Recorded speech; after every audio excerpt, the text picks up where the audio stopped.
I was hired to kill the most dangerous man in the city, but no one warned me that he was already hunting me. The rain blurred the Manhattan skyline into streaks of gold and gray as I stood on the rooftop across the street, the cold wind tugging at the edge of my coat, while traffic moved below like restless rivers of light. Midnight in this city never really slept, it only changed tempo, and tonight the rhythm felt different, slower, like the city itself was holding its breath. My name is Scarlet Hayes, though very few people know it, and even fewer live long enough to remember it. Most people in my line of work don't leave stories behind, only unfinished questions. 48 hours earlier a message had arrived through a secure channel used only for the kind of contracts that change lives. One line, one name, Adrian Volkov. The payment attached to that name was $10 million, wired in advance to prove the offer was real.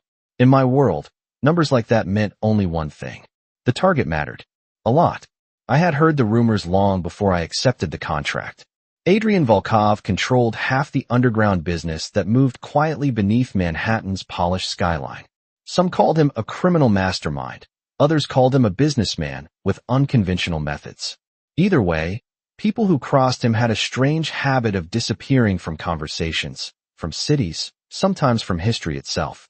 Tonight he was attending a private gathering inside the glass tower across the avenue, 23 floors up, surrounded by people who believed expensive suits and security guards could make them untouchable.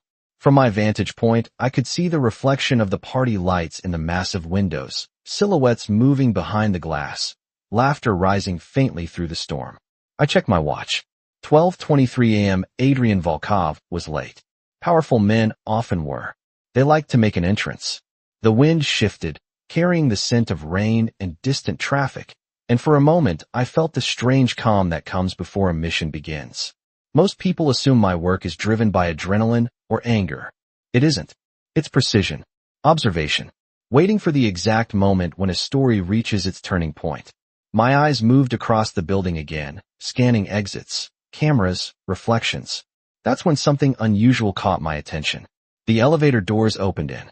The lobby far below, visible through the towering glass facade. A tall figure stepped out, moving with quiet confidence, his posture relaxed in a way that suggested he had never needed to hurry for anyone in his life. Even from 23 floors above, I knew immediately who it was. Adrian Volkov had arrived. Dark suit, deliberate stride, the kind of presence that shifted the room before he even spoke. But what happened next made the quiet night tighten around me. Adrian stopped halfway across the lobby and slowly turned his head toward the windows, toward the rooftops beyond them, toward the darkness where I stood watching. The distance between us was more than 100 yards of rain and glass. Yet something about the moment felt uncomfortably direct. His gaze didn't wander across the skyline, like someone admiring the view. It paused, focused, searching. Then, almost casually, Adrian Volkov reached into his pocket, pulled out his phone, and spoke a few quiet words to someone on the other end. Seconds later, 3 security guards inside the lobby began scanning the rooftops across the street. My rooftop. A slow realization settled into my chest like cold air. This wasn't going according to plan. Because the man I had come here to hunt wasn't acting like prey at all. He was acting like a man who already knew the hunter was watching. I did not move for 3 full seconds after the guards began scanning the rooftops. 3 seconds is a long time when someone might already know you are there. Rain tapped steadily against the metal railing beside me, while the wind carried the distant sound of a taxi horn echoing between the buildings. My pulse stayed calm, steady, controlled. Panic gets people caught. Observation keeps them alive. Down in the glass lobby, Adrian Volkov ended his phone call and slipped the device back into his pocket like a man who had just confirmed something he already suspected. The guards spread out across the lobby floor, speaking quietly into their earpieces while their eyes moved upward toward the skyline, toward the dark shapes of rooftops where someone like me would choose to watch from. The unsettling part was not that they were looking. It was how quickly they had started looking. That meant one thing. Adrian Volkov had not guessed. He had known. I lowered myself slowly behind the rooftop ventilation unit, letting the shadows swallow my outline while I studied the man through the scope of my binoculars. Even from this distance, the calm confidence in his posture was unmistakable. Most powerful men surround themselves with security because they fear what might happen without it. Adrian Volkov carried himself like someone who believed danger was simply another meeting he had already scheduled. The elevator doors opened behind him, and several guests stepped into the lobby, laughing as they prepared to leave the party upstairs. Adrian barely glanced at them. His attention remained fixed on the glass windows and the darkness beyond them. On the rooftops. On me. I had studied hundreds of targets in my career. Politicians who checked their watches every 10 seconds. Business executives who never looked up from their phones. Men who believed wealth made them invisible. Adrian Volkov was none of those things. He was watching the night the way a hunter studies a forest, patient and alert, waiting for movement that most people would never notice. A quiet thought slipped through my mind, cold and clear. This contract was different. The rain grew heavier, streaking across the glass tower like silver lines while the city lights blurred into glowing halos below. One of the guards stepped outside the building and moved toward the curb, scanning the opposite rooftops with deliberate care. If I stayed here much longer, the angle would eventually reveal me. So I did what people rarely expect. I stepped back from the edge of the roof. The binoculars lowered. My breath slowed as I turned toward the stairwell door behind me. Sometimes the smartest move in a hunt is not pulling the trigger. It is disappearing before the other predator confirms your position. As I pushed open the metal door and slipped into the dim stairwell, the echo of the city faded into distant murmurs. Concrete walls. Flickering fluorescent lights. The quiet smell of rain carried in on my coat. I began descending the stairs without hurry, my footsteps soft against the metal steps while the plan in my head quietly rearranged itself. Adrian Volkov had looked directly toward my rooftop. He had alerted his guards in less than 10 seconds. That meant his instincts were sharp, his awareness sharper. The kind of awareness that only comes from experience. The kind that usually belongs to people who have survived more than one hunt. By the time I reached the ground floor and stepped out into the rain-soaked alley behind the building, the cold realization had fully settled in. I had accepted a contract to hunt the most dangerous man in Manhattan. What no one had mentioned in the message was the other half of the equation. Adrian Volkov was not waiting to be hunted. He was already searching for the assassin who had come for him. I did not go home that night. People in my profession rarely do after the first contact with a target like Adrian Volkov. Instead, I walked 3 blocks through the rain and entered a small 24-hour diner on Lexington Avenue where the neon sign flickered like a tired heartbeat above the door. Places like this are perfect for observation. Nobody remembers the quiet person in the corner booth drinking black coffee while the city moves around them. The waitress placed a mug in front of me and I wrapped my hands around it, letting the warmth steady my thoughts while the storm rattled softly against the windows. Midnight had turned into 1:30 in the morning and Manhattan had shifted into its late-night rhythm. Taxi headlights glided past the glass. A couple argued quietly at the counter. Somewhere a radio played an old jazz song that sounded like it had been drifting through this diner for 20 years. I opened the thin laptop inside my bag and began searching everything I could about Adrian Volkov again, even though I had already memorized most of it before accepting the contract. 32 years old. Owner of several import companies, known for hosting exclusive events that attracted investors, politicians, and men whose wealth never appeared on official records. Rumors suggested his real power existed in places the law rarely reached. What bothered me was not the information. It was the gaps. Entire sections of his past seemed to vanish before he arrived in New York almost a decade ago. People who become powerful usually leave a trail behind them. Adrian Volkov had somehow erased most of his. I stared at his photo on the screen. Dark hair, calm expression, eyes that looked like they were always measuring something just beyond the camera.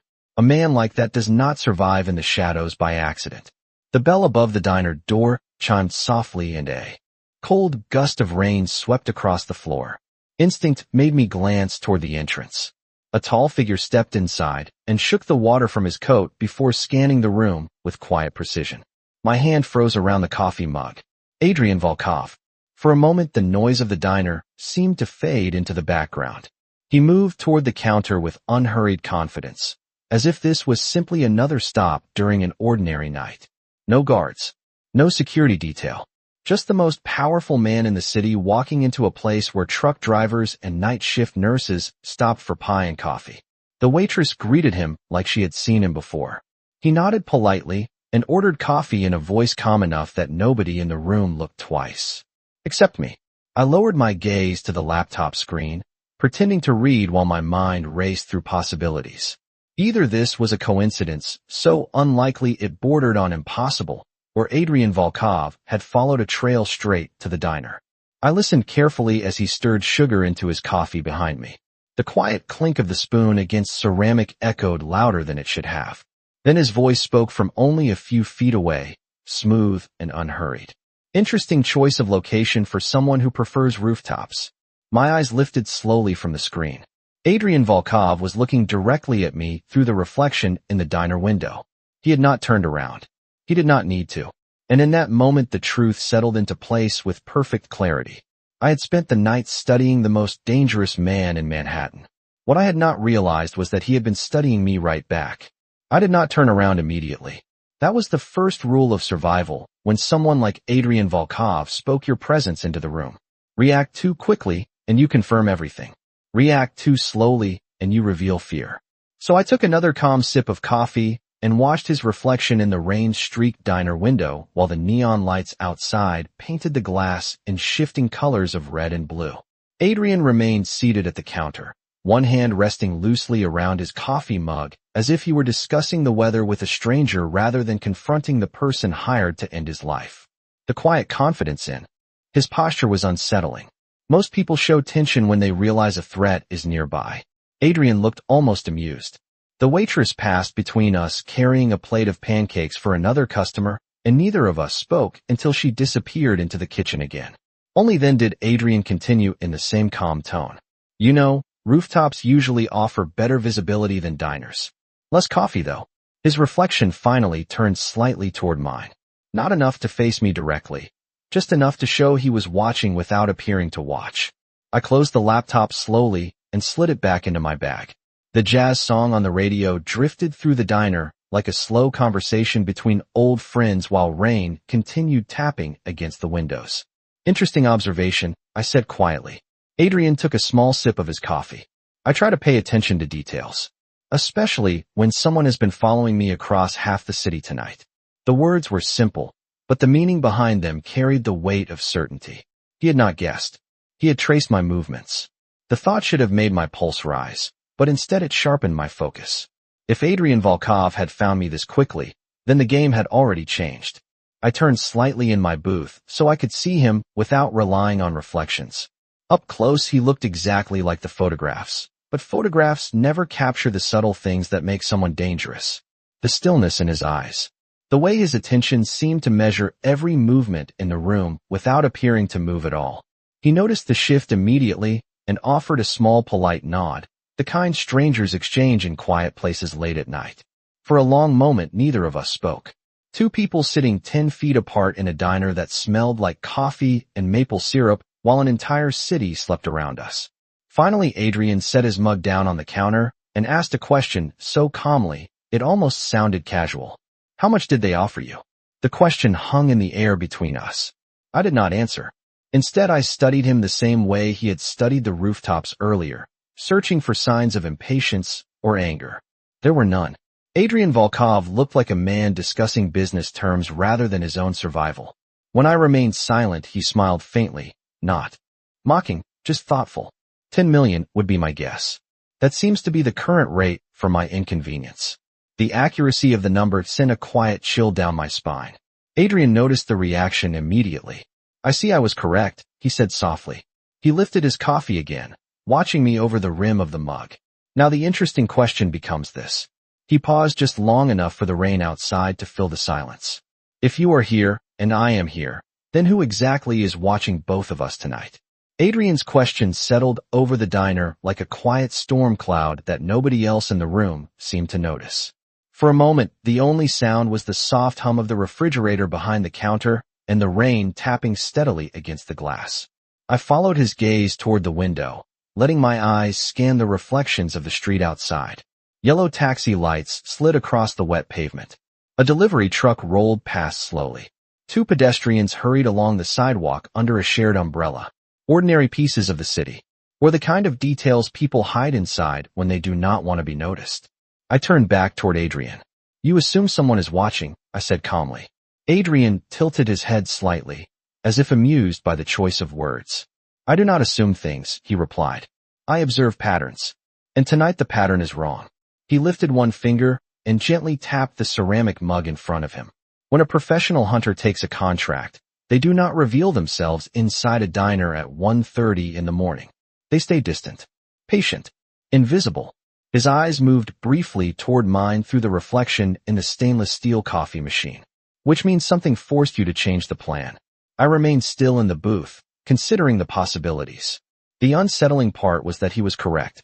My plan had changed the moment he looked directly toward my rooftop earlier that night. Adrian continued speaking with the same measured tone, like someone explaining a puzzle rather than confronting a threat. And when a plan changes that quickly, it usually means a second variable has entered the situation. His gaze shifted toward the rain-streaked window again. Someone else hunting the same target.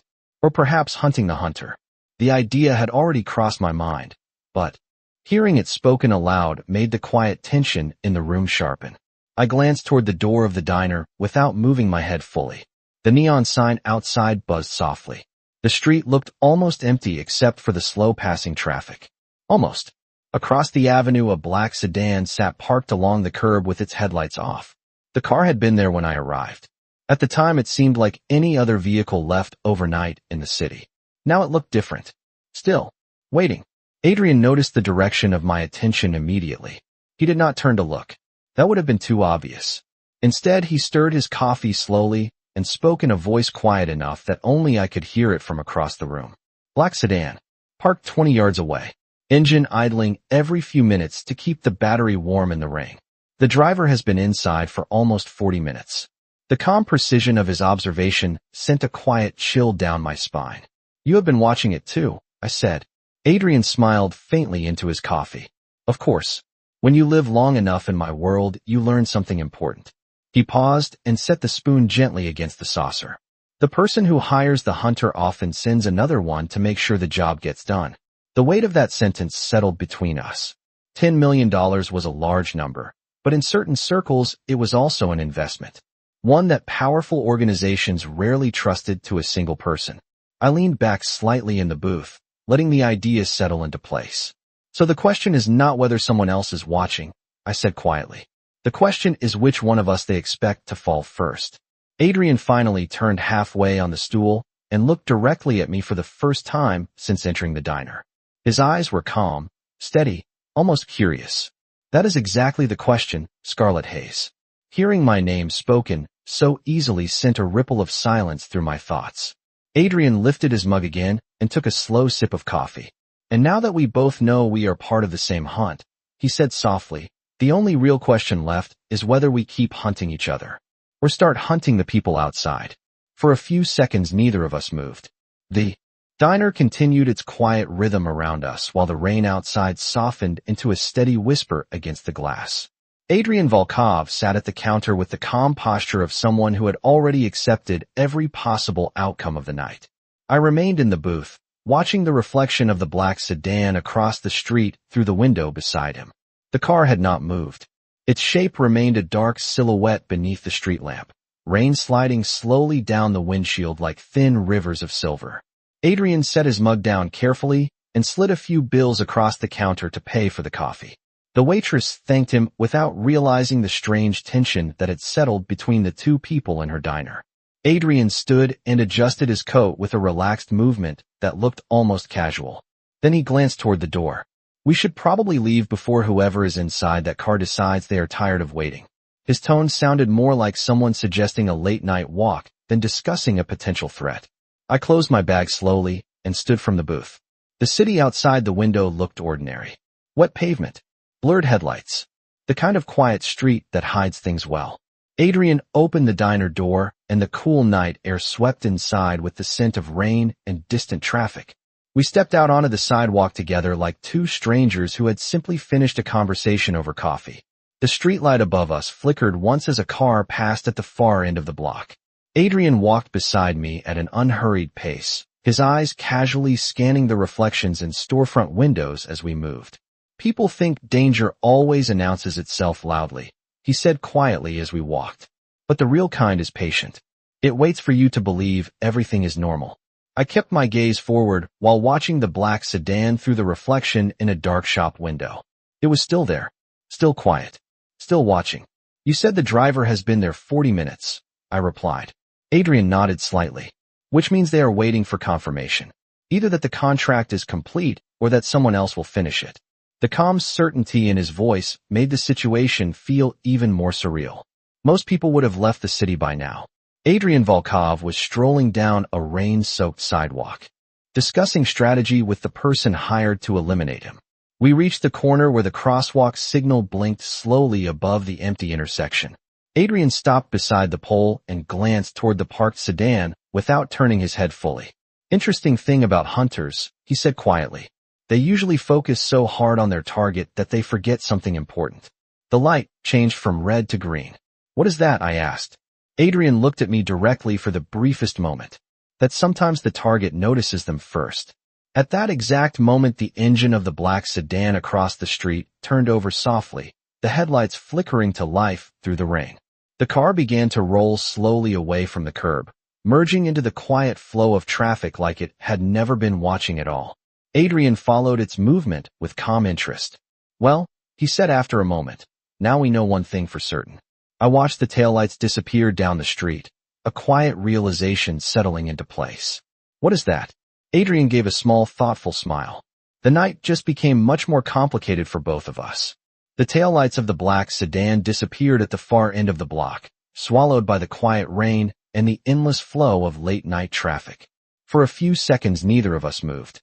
The crosswalk signal blinked green above us while water gathered along the edges of the sidewalk and streamed slowly toward the storm drains. Adrian stood beside me with the relaxed stillness of someone who had already moved 3 steps ahead in the situation. The strange part was how natural the moment felt. 2 strangers standing under a flickering streetlight in Manhattan at nearly 2 in the morning while the city hummed around them. Except nothing about this night was ordinary. I watched the empty street where the sedan had vanished and felt a quiet shift in the balance of the hunt. Whoever had been inside that car had not expected Adrian and me to walk out of the diner together. That alone changed the rules. Adrian finally stepped forward and began walking again down the wet sidewalk. I matched his pace without thinking.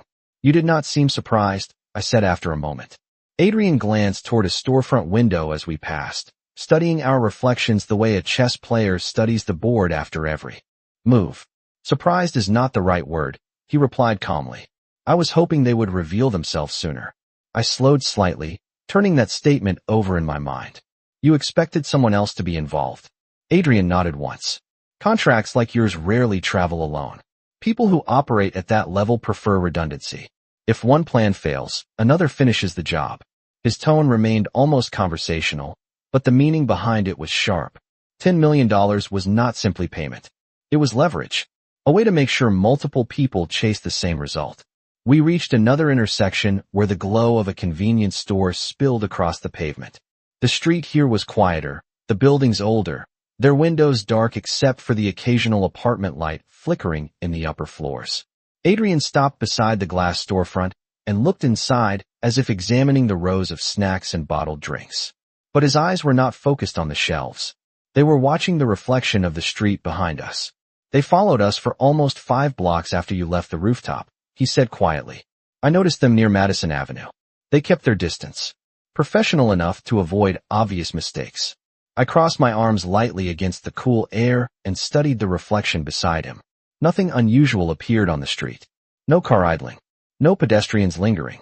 Whoever had been watching earlier had vanished just as smoothly as they appeared. If they lost us, they will look again tomorrow, I said. Adrian turned toward me with that same faint, thoughtful expression. They did not lose us, Scarlett. They simply learned something new tonight. Which is what? Adrian stepped away from the glass and resumed walking, his shoes making soft sounds against the rain-dark pavement.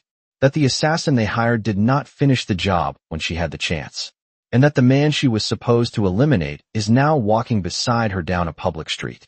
The implications settled quietly into place.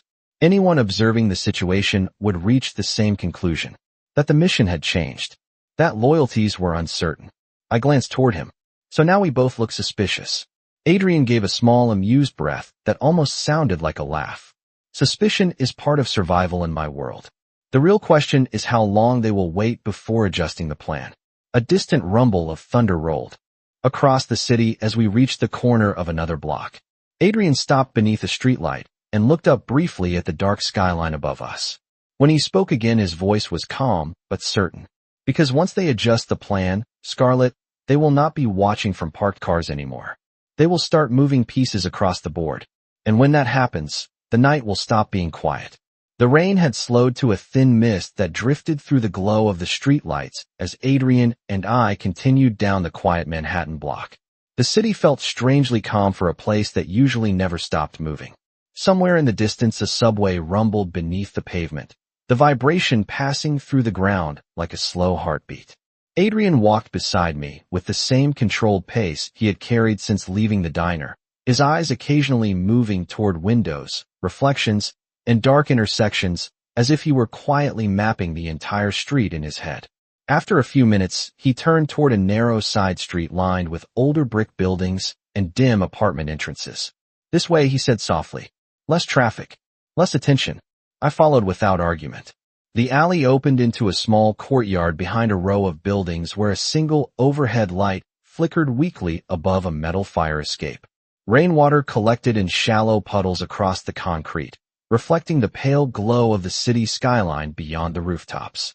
Adrian stopped near the center of the courtyard and finally turned to face me directly. For the first time since we met in the diner, the conversation between us felt less like a passing encounter and more like the beginning of something complicated. "You are probably wondering how I knew your name," he said calmly. I crossed my arms slightly against the cool air but kept my expression steady. "That question did cross my mind." Adrian nodded once. "The people who hired you belong to an organization that prefers to remain invisible.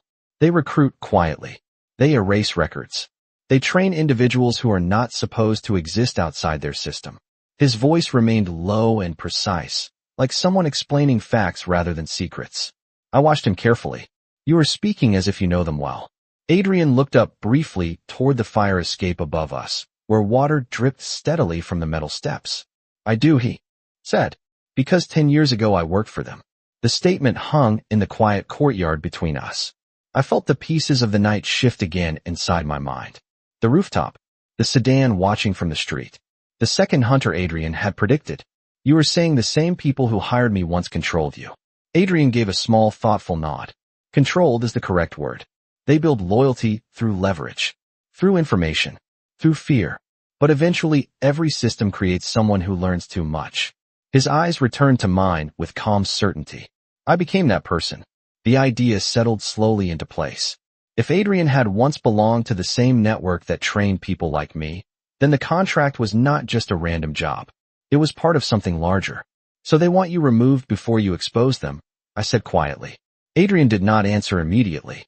Instead, he glanced toward the narrow entrance of the courtyard where the dark street waited beyond the brick walls. Eventually, he spoke again. "They want control restored. Removing me is only one piece of that." The rain continued falling lightly around us, tapping against the metal railings and echoing softly through the alley. I studied Adrian for another moment. The man I had been hired to eliminate now stood in front of me, revealing a connection to the same hidden network that had shaped my entire career. "That changes the contract," I said slowly.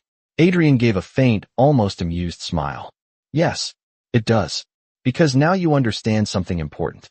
He stepped closer by one quiet pace, his voice still calm, but carrying a new weight beneath it. "The people who hired you are not simply trying to eliminate me tonight. They are testing which side you will stand on when this ends." Adrian's words lingered in the quiet courtyard long after he finished speaking. The rain had almost stopped now, leaving the air cool and still, the kind of silence that makes every small sound feel louder than it should. Water dripped steadily from the metal fire escape above us, tapping against the pavement like a slow clock counting down something neither of us had named yet. I studied Adrian carefully.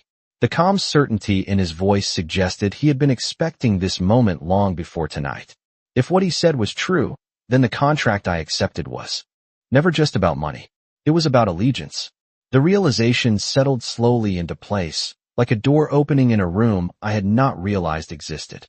"You believe they are testing me," I said, Adrian nodded slightly, his gaze steady. They want to know if the person they trained still belongs to them.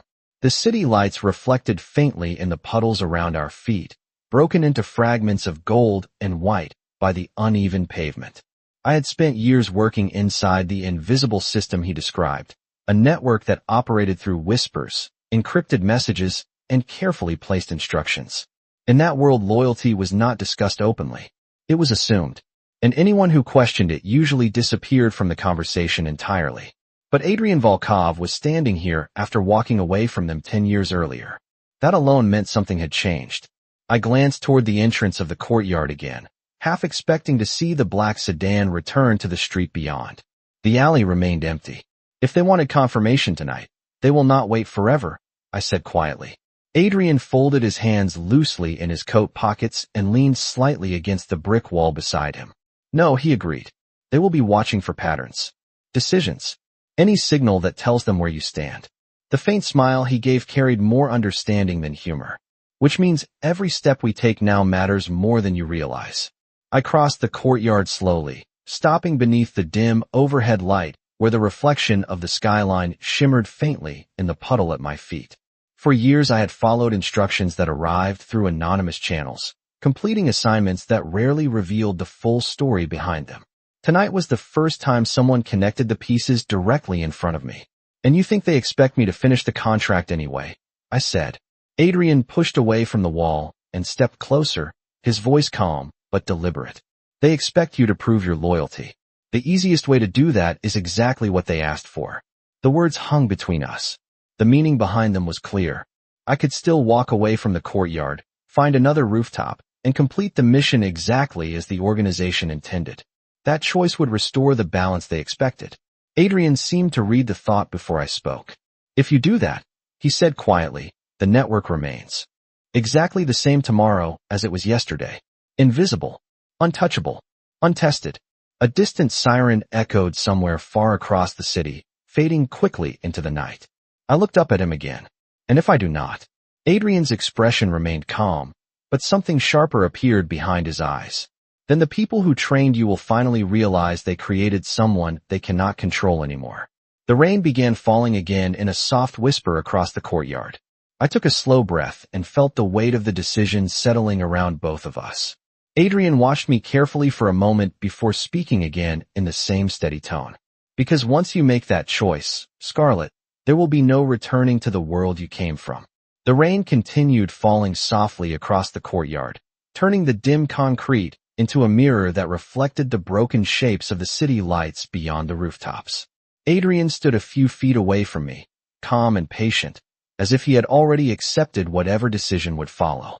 I could hear the faint hum of traffic from the avenue nearby, the sound drifting between the narrow brick walls like a reminder that the world outside this moment was still moving forward. For years my life had been built on a simple system. Receive instructions. Complete the objective. Move on before questions had time to form. The network that trained me never encouraged curiosity. Curiosity created hesitation, and hesitation created mistakes. But tonight the rules had changed.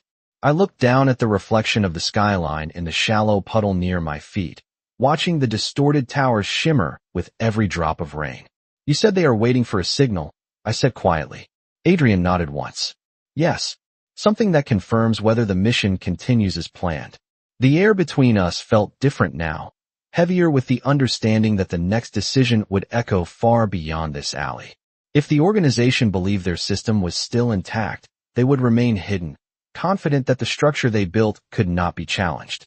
But if they sensed something unexpected, the entire balance could shift. I lifted my head slowly and met Adrian's eyes again. Then they should receive a signal, I said. Adrian watched me carefully, his expression thoughtful but unreadable. And what kind of signal do you plan to send? I stepped past him toward the entrance of the courtyard where the narrow street waited beyond the brick walls. The rain was lighter there, drifting through the glow of the streetlights like silver dust. The kind they will understand, I replied. Adrian followed a moment later, his footsteps quiet against the wet pavement as we returned to the sidewalk. The city felt different now, as if the night itself had noticed the change in direction. A few cars moved slowly along the avenue, their headlights stretching across the wet asphalt in long golden reflections. Adrian glanced toward the skyline before speaking again. Once this begins, there will be consequences, he said calmly. People inside that network do not respond well to uncertainty. I stopped beneath a streetlight and turned toward him. I am aware of that. Adrian studied my expression for a long moment before giving a faint nod of approval. Then the first move belongs to you. The quiet confidence in his voice carried an unexpected weight. For the first time since this strange night began, the path ahead felt less like a contract and more like a choice. I reached into my coat pocket and removed the small encrypted phone that had delivered the original assignment. The screen illuminated the darkness between us with a soft white glow. Adrian watched silently while I opened the secure channel used by the organization. They would already be monitoring it, waiting for confirmation that the operation had progressed exactly as they planned. My fingers hovered above the keyboard for a brief second before I typed a single message. Target located. Awaiting final confirmation. Relays, passing from one silent observer to another. Adrian watched the phone calmly in my hand, his expression thoughtful rather than tense. How long do you think they will take to respond? He asked. I slipped the phone back into my pocket and looked down the quiet avenue where the reflections of passing headlights slid across the rain-dark pavement. Not long, I said. They do not like unanswered questions. Adrian nodded slowly, as if confirming something he had already predicted. The city around us continued its slow rhythm, a few late-night taxis passing the intersection while the wind pushed the last of the rain clouds across the sky above the buildings. It was strange how normal everything looked when the next move in a hidden war had already begun. A few minutes passed in silence before the phone vibrated again inside my coat. I removed it and glanced at the screen. A single new message had appeared through the secure channel. Read the words over my shoulder and exhaled slowly, almost amused by the predictability of it. Final confirmation, he repeated. The organization always enjoyed dramatic language. I slipped the phone back into my pocket and looked down the empty street. The meaning behind the message was unmistakable. They believed the mission had reached its final moment. Somewhere across the city, the people who had trained me were waiting for the last signal that would close the operation. Adrian watched me carefully as the silence stretched between us again. So now we reached the part of the night where the decision becomes real, he said quietly. I looked at him beneath the dim streetlight and felt the weight of everything that had led to this moment. The rain had stopped completely now, leaving the pavement shining beneath the city lights like a mirror waiting for the next move. The silence on the street felt heavier after Adrian's words. The message from the network still echoed in my mind. Proceed with final confirmation. The people who trained me believed the mission had reached its final moment, and somewhere behind encrypted screens they were waiting for proof that the system they built was still working exactly as it always had. Adrian stood beneath the streetlight across from me, calm and motionless, the pale glow outlining his silhouette against the dark buildings behind him. Contract closes. I looked up at him again. That is what they expect. Eliminate him. I slipped my hands back into my coat pockets and listened to the distant sounds of Manhattan waking slowly from its brief midnight pause. Somewhere far away a subway train rumbled beneath the streets. A siren echoed for a moment before fading into the distance. The city was moving again, unaware that a decision made on this quiet sidewalk was about to shift something much larger than either of us. Adrian studied me carefully before speaking again. When they receive your final signal, he said quietly, they will assume the operation is complete. Yes, I replied. That is exactly what they will believe. Adrian nodded slowly, understanding the implication immediately, followed his gaze toward the rising light over Manhattan. For most of my life, the path ahead had always been decided by someone else. A message,